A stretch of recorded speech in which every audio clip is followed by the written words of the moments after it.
I would now like to introduce our acclaimed professional to deliver the 2020 session, where a solo speaker will present on a topic of his choice related to the session theme. Our speakers today will cover different essences that they are passionate about and will captivate you. The topic is innovation in residential design. Shruti joined Anagram in 2014. In her practice spanning 2 decades, she has headed and worked on a variety of institutional, commercial, and group housing projects across the country. A trained Hindustani classical singer, her hands-on approach to design percolates to the smallest detail in every project. Ladies and gentlemen, may I call on stage Ms. Shruti Dimri from Anagram Architects. Big round of applause for her, please. Good evening, everybody. The topic that I'd be talking about is not innovation in residential design, but it is something that I'm very passionate about. IDAC had requested me for a speaking module that's not about my firm's work, showing our past projects. So I thought I'd take this opportunity to talk to my fellow architects and engineers about something personal, even though not something unique to me. I have been in practice for over 20 years, and while design and construction has been going through its own cycles of evolution, the workspace itself has evolved over time for an architect woman.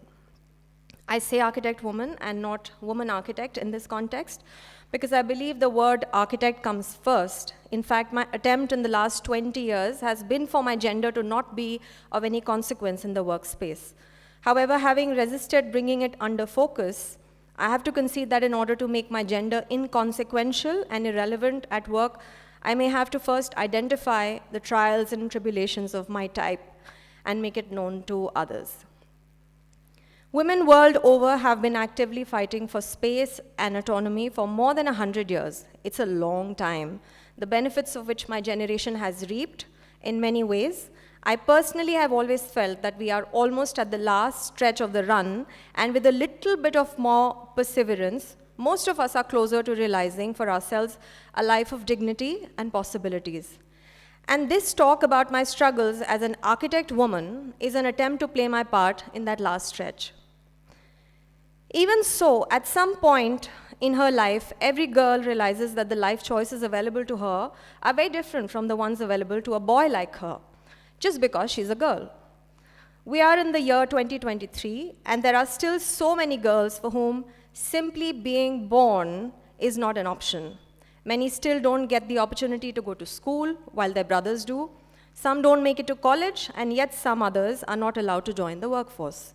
My great-grandmother never went to school. My grandmother didn't go to college. As families become more educated and affluent, and technology makes lives easier for women, girls get to push out the age at which they bear the impact of their sex on their life choices. Some realize when they get married that their path is going to be different from their husbands, and some, like me, are reminded of it when we have kids.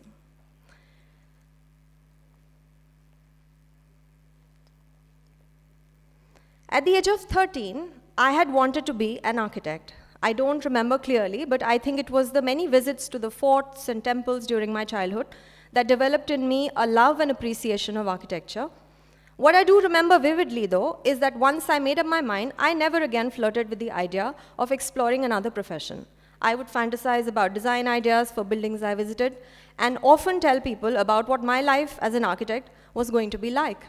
I would draw plans for imaginary houses, not at all to scale or even proportion, and made promises to relatives about designing their future houses. With my very limited and sometimes misinformed understanding, I was moving towards my dream. As an obvious subject choice for my dream profession, I took the technical drawing class and found myself to be the only girl in it, and first ever in the school. Technical drawing at the time was thought to be a masculine subject. Why the subject wasn't popular amongst girls, I do not know, but over time, I got used to having only male company in class. I was the only girl in a class of 30. When I told my mother about this skewed ratio, half assuming she would question my rather adventurous choice, I, at that time, used to think that my mother was in the business of saying no to everything.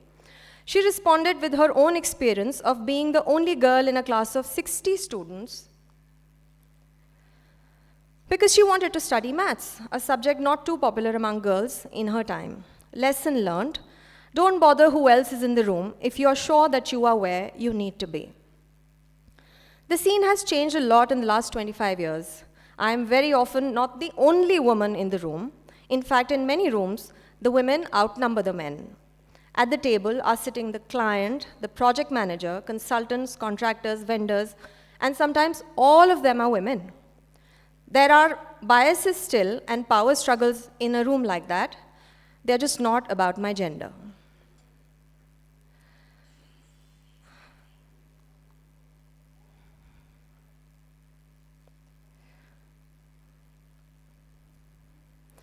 My interactions at workplace from the feminist perspective then are broadly three types.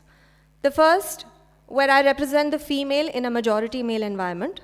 Number two, when I am the majority sex and the men are in minority. And number three, when I pair up with a male equal to work on a project. Most familiar of these situations, I find myself in a meeting room where the men grossly outnumber the women. I think we saw this ratio throughout the day on the stage today. If the group has a predetermined hierarchy, say as with a corporate client that usually engages with the architect along with their team, consisting of project leaders, finance people, managers, collaborators, advisors, et al., my overall experience with the group is usually underwhelming. If we created a test called "How Feminist Are You?", I suspect that a large bunch of women as a single group testing will not score very well. And this would be true even if the men's individual scores were higher. Something about being in a group, perhaps being observed by one another, automatically makes them be patronizing, skeptical, and sometimes be not interested in what the woman is saying. Interestingly, and I say this only based on personal experience, the same men are more forthcoming and cooperative in a smaller group. Take, for example, when I'm on a site along with the client, project manager, vendors, contractors, facility managers, and various other stakeholders, all men, I know that as an architect, I'm required to be the controlling center of the group, even though, given my petite frame, I am not expected to be able to command the position. As a small frame person, I learn a few tropes from the animal kingdom, where small animals deal with threat or uncertainty from the larger animals to establish power. Typically, a little display of energy and aggression in the beginning can set the tone for the encounter. Establishing authority may sometimes require a little demonstration of power. We know very well how many of the larger animals also resort to similar tropes to establish territory. While constantly moving through various such situations where men outnumber the women, I must state that I have never experienced misogyny. This is my personal experience. Casual sexism, however, can come up now and then, something which goes largely unnoticed by everyone because the onlookers are all men. Patronizing, skeptical, and sometimes just not interested.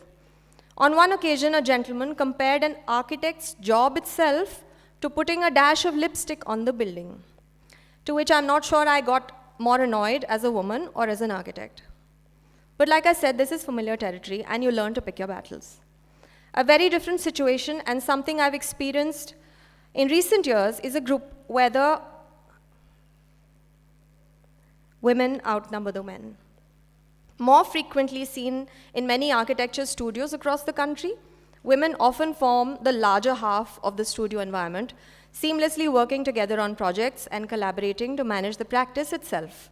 Studio environments with a larger female population provide for an interesting study on how women dominate spaces and whether that alienates the men in it. Perhaps the first indication of that is seen in the ambient air conditioning temperatures in these offices. I have certainly witnessed temperature wars in our studio because the men prefer it colder than the women. Once in a while, I also find myself in a meeting room full of people, of which only a handful are men. The developer, contractor, consultant, vendor, and other stakeholders are all women. I don't think that it is an occasion to celebrate because diversity will always be beneficial to the process of design. I cannot deny, however, that somewhere I feel proud of the success women have had in creating a comfortable workspace for themselves. A third and very frequent situation is when I am making a presentation as a team along with a male colleague. Now, whether the man-woman duo is presenting to a room full of men or any other kind of group, how the audience perceives the woman depends only on her equation with the man in her team. It is important, therefore, to resolve and establish the equations within the team so that people outside also see her as a true equal. This is also true in the studio and how the firm's employees compare the authority of the male and the female boss in the firm. And finally, the situation I am in every day is the room of my life. My husband and I are partners at home and partners in office. However, the way we work together is different for both places. At home, we work almost in tandem. Our agreements are easy, slip-ups are caught early and corrected, grievances are registered and resolved. At work, though we do not collaborate often, disagreements are frequent, expectations are high, and egos are fragile. I speak for myself. Thankfully, it also often does not make business sense for both of us to work on the same project. And hope for future. In our office, the senior management consists of 2 men and 2 women. Having a gender-balanced team at the helm sets the tone for the work culture in the office. However, it is important not just to have balance in numbers. The equation you share with your male counterparts at work and also with the others you interact with outside office is really what establishes true equality. We all learn and copy from people we look up to and follow. I am conscious of the fact that as a principal at the firm, my everyday victories and defeats are noticed and learned from by the others around me. The other advantage of having a gender-balanced team is that the idea of us wanting to create a safe space for women and men to work in flows naturally. Incidents of harassment can be reported more easily and can be dealt with in a manner that is deemed fair by both parties.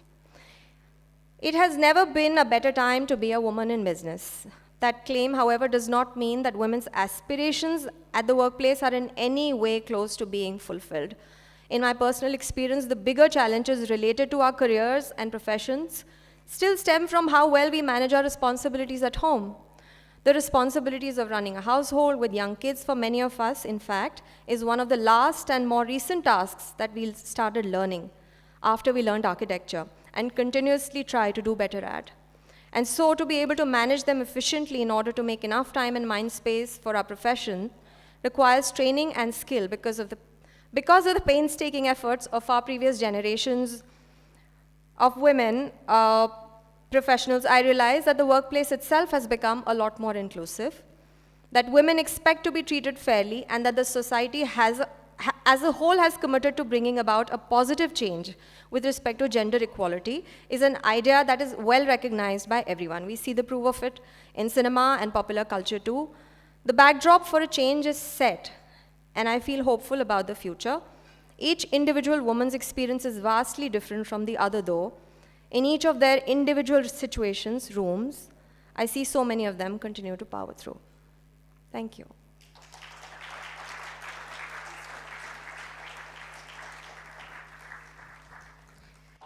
Shruti, very well spoken. That was absolutely wonderful. I think she deserves a bigger round of applause, guys. Absolutely, yes. May I please call on stage Bismaya M. and Prasanna Parvatikar to please felicitate Shruti. Can I have you all on stage, please?